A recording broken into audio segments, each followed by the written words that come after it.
What's up, YouTube? This is Penn. Welcome back to the channel. So for this video, I thought it would be an excellent opportunity in a way just to break up the content, take a break from the review process to give you my first impressions after about a week of me having this television set. So first, I'm going to talk about the professionalism and the delivery when it came to Geek Squad. Because I did do the purchase to where I paid the extra $200 to have them come out and actually unbox, set up the TV, install, do all that. I simply told them that I did not want the television to be on the internet, and their job was quick and easy. Literally, by the time they came into the house, set up in the TV area, I want to say it was about 10 minutes tops. We had some conversations, things like that. And they was off to their next visit or appointment. So Geek Squad was professional, did what they had to do, and I was a happy customer. So, and I will be doing business with them in the near future as well. Now, the television set. So, the options for this year for QD-Oled, after finding out some information on the S89C, so come to find out that's a QD-Oled panel that's being reported. There's a S90C, which is what I have. That was like the best bang for your buck or the best value TV in the category, because QD-Oled is still pretty new. It's only in the second generation, and there are not a lot of models out there that has QD-Oled. It's building up, but it's still a fairly new technology. So then there's the S95C and then the A95L. So I'm just speaking on far as 2023 TV panels. If there's any more QD-Oleds, let me know. I'll be willing to check them out, do some research on them. But the S90C, honestly, when I turned on the television, I saw that Tizen OS. It's not the prettiest, not the smoothest, but with me just using this television as literally a display or a monitor, it gets the job done. What I like about it, once I set up my equipment, my devices, and my Nakimichi, when I plug a device directly into the television, it does like its optimization for the best picture, and then it recognizes a device that I plugged in, like things like the Apple TV, the Nvidia Shield, the Xbox Series X, the PlayStation 5. It recognizes and picks up on those automatically through the HDMI CEC. It's some sort of like integration, I believe. And it adds it right to the home screen. You have the ability to change the different sources around. And I like that. I like how they did that. That was probably available on previous televisions, but you have to understand the last Samsung TV that I have received, I was in high school, I was a kid. It was back in 2011. It was a 1080p Samsung TV.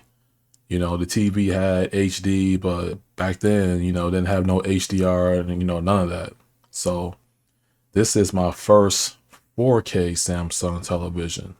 And let me tell you, it blew me away. Honestly, this is a quality option at this price point. I wanted to go bigger as well. I had a 65-inch LG C2, then I had a Hisense UAG, and this blows them out the water.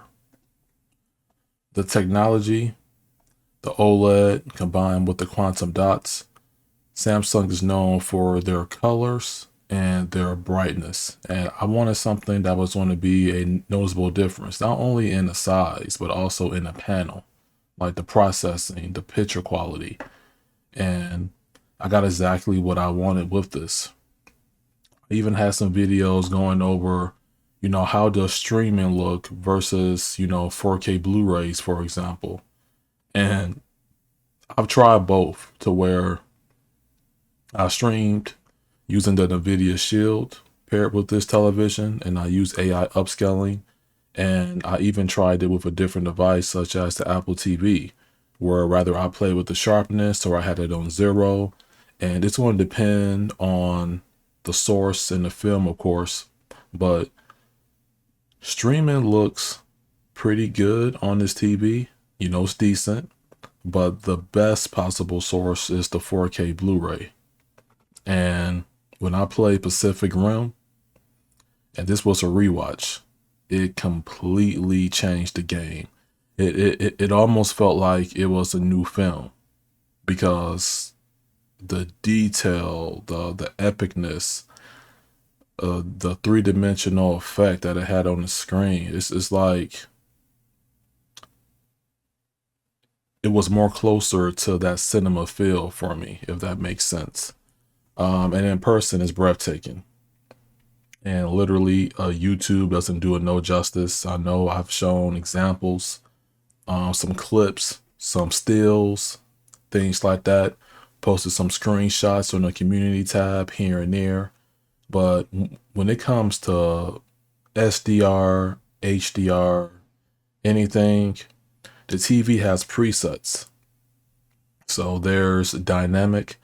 That's like Samsung's television version of like Vivid. So typically, sometimes if you go in stores, you may see that the TVs are brightness is cranked because the store floor, there's a bunch of lights going on. So Vivid is going to push the brightness and the colors to the max. And that's most likely what you're seeing in stores, or they may offer you the option to change those options.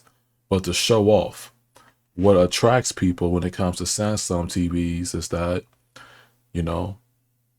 they give you the size options, they push those colors, and it's a bright panel. But combined with the OLED that's giving you those perfect blacks, the self-lit pixels, it just completely changes the game.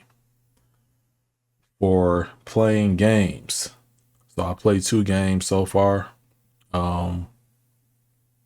The latest Naruto that I posted on my channel, as well as I'm currently in the middle of playing Metro Exodus on the Xbox Series X.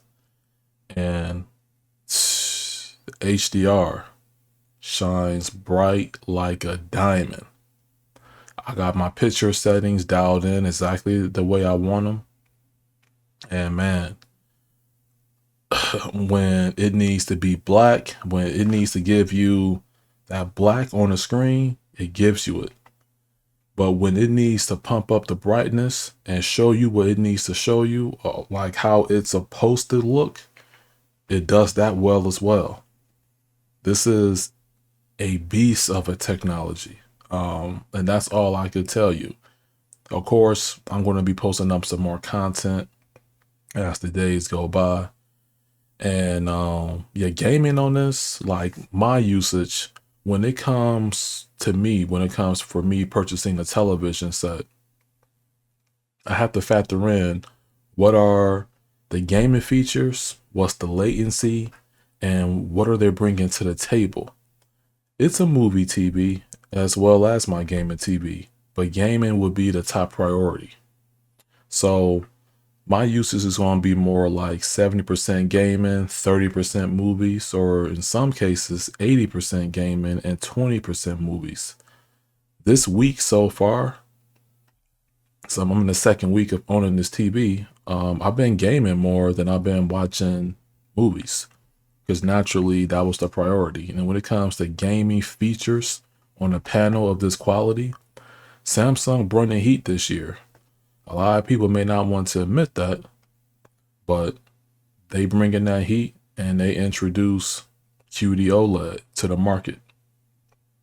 And it is what it is. For me, I'm just looking for a quality panel that I can sit on for 3 to 4 years, and I'll make another upgrade when it's ready to make that move. All right.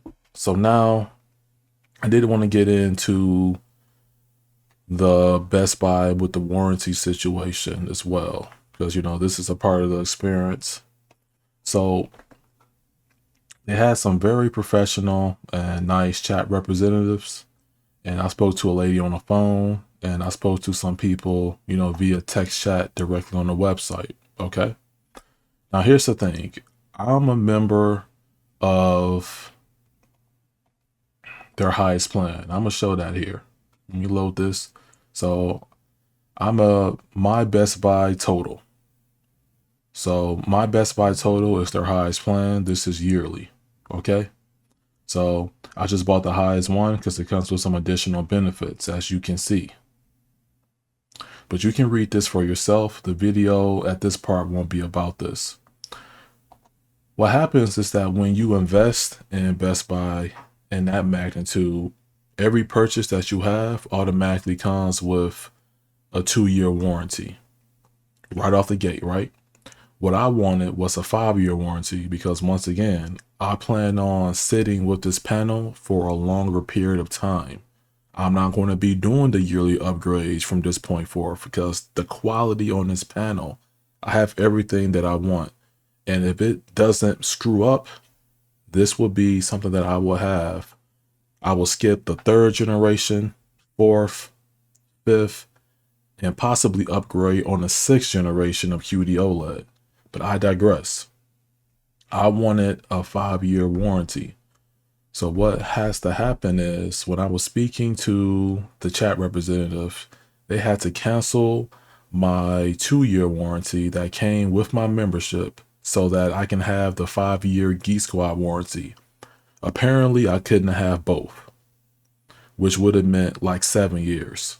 But that didn't really matter to me. I just really wanted the 5. Also, my purchase during the time came with a $200 Best Buy gift card.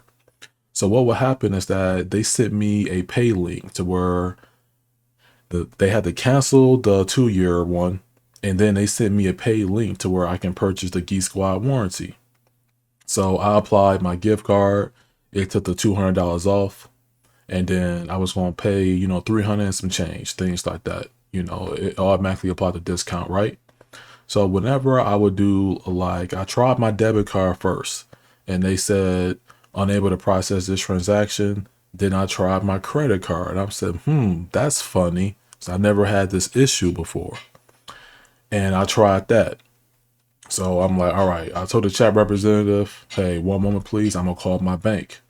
Called my bank up, and they said, yeah, this didn't cancel or anything, or it just never went through. They said the latest transaction we see is something with YouTube Premium, because I'm a YouTube Premium subscriber. I stream on different devices, phone, things like that, so that's what they saw at the time.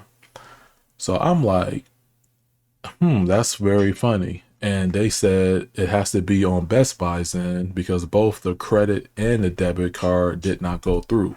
Now, mind you, I just spent the amount of money that you see plus tax just with them almost 2 weeks ago. So it isn't an issue on my end. Believe that. It's an issue on their end. And they said that I have to go into the store to process that 5-year warranty. So on my next off day, I'm going to go to a local Best Buy and then go in there, get the warranty, and then, go on about my business. But that was the only inconvenience part about this, which was that. In terms of what I dislike so far about the actual TV, so the TV has 4 HDMI 2.1 ports, right? This is how it can look when you're looking at it at the side, not thick at all. So here's the thing. There's 2 HDMI ports. There's going to be ones that's easily accessible. Then there's going to be ones that's sort of off to the side, but down at the bottom to where you have to plug the HDMI in, going upwards. And, you know, from a design point of view, I think they should keep it similar to how the LG has it, to where all four ports are on the same side, one after the other after the other. Just keep it simple. Also, when I ran a shield through my Nakamichi through the HDMI in, okay? Because that's how I'm getting that consistent picture and audio experience from my device. And this didn't happen with the LG. So this is something that's exclusive with the Samsung. So hear me out. Sometimes when I will back out of let's say a film with the auto refresh rate at 24 frames per second, it will sort of crash the HDMI signal to where it will say no source found. The shield will still be on, but the Samsung, I guess, gets confused as to what it's doing. And yeah, that happened a couple of times. I did the HDMI refresh. I looked through Nakamichi's support troubleshooting thing, and I ran through all the troubleshooting of resetting the eARC as well with the TV and the Nakamichi. So hopefully that doesn't continue to happen, but it only happened when I intentionally backed out on certain situations. When I was watching episode to episode, it was no blackouts at all. It didn't have anything. I think it's some sort of HDMI handshake issue potentially, but I'm not updating the firmware. I'm leaving it exactly how it is, strictly offline. It's been working beautifully so far. You know, few minor things that I have an issue with, but that comes with the game, right? So that's really it. You know, that's my first impressions on the Samsung S90C 77-inch OLED quantum dot television. I'm having a blast so far. You know, let's see how I feel a month from now, 2 months, 3 months. You know, then I'll be able to make a much more educated, you know, opinion on some things. But I'm an owner, and I'm gonna just do me, continue the content. Thank you all for supporting me. Until next time, peace out. Thank you for watching. Goodbye.